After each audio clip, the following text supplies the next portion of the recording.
বন্দরনগরী চট্টগ্রামের মুরাদপুর পদ্মারহাটে একসময় সামান্য বৃষ্টি হলেই জমে যেত হাঁটু সমান পানি।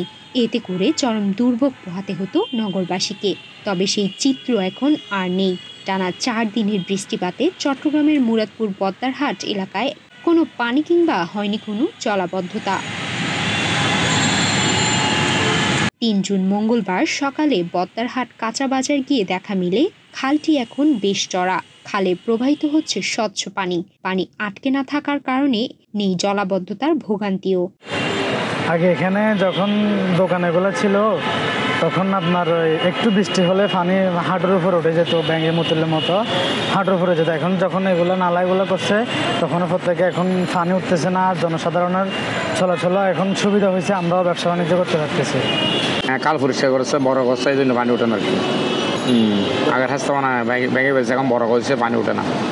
বৃষ্টি হলেও পানি ওঠে না এখন আর কি, পরিস্থিতি ভালো। মূলত পদ্মারহাট কাঁচা বাজারের সংলগ্ন খালের উপর সৃষ্ট মার্কেট ভেঙে ফেলার কারণে এই সুফল মনে হচ্ছে।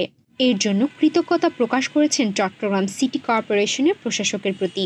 মোটামুটি জানতো যে চট্টগ্রামের জলাবদ্ধতা, মানুষের যে লাগাম ছিল, মানুষের যে দুর্ভোগ পোহাতে হতো, এটা অনেকটাই কমে এসেছে। কমে আসার অনেকগুলো কারণ, যে ৫ আগস্টের পরে নতুন বাংলাদেশের যে উদ্যোগ এবং প্রত্যয় ব্যত্যয় করেছে, বিশেষ করে চট্টগ্রাম মহানগরের যে নতুন মেয়র জনাব ডাক্তার সাদাত হোসেন, যে ওনার যে বাস্তবায়ন, যে ওনার মনোভাব, যে জনগণের দুর্ভোগকে কীভাবে উনি কমাতে পারে সে উদ্যোগটা এবং কমিটমেন্ট দিয়ে যে নগরের সেবক হিসেবে দায়িত্ব নিয়েছেন, এরপর থেকে বিশেষ করে এই চট্টগ্রামে, বিশেষ করে বহদ্দারহাট উত্তর জেলা এবং দক্ষিণ জেলার যে প্রবেশ মুখে, এখানে আপনি আমার পিছনে দেখলে বুঝতে পারবেন যে পিছনে একটা বিশাল একটা খাল।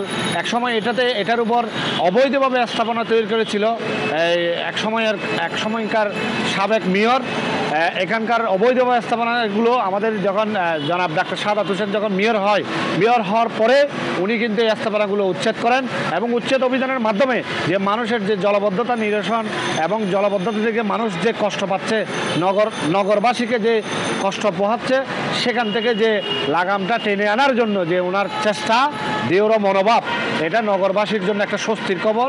নগরবাসীর প্রত্যাশা খালটি যেন দখলদার মুক্ত রাখা হয়। পাশাপাশি সিটি কর্পোরেশন নিয়মিত পরিষ্কার করলে জলাবদ্ধতার সৃষ্টি হবে না আগামীতে।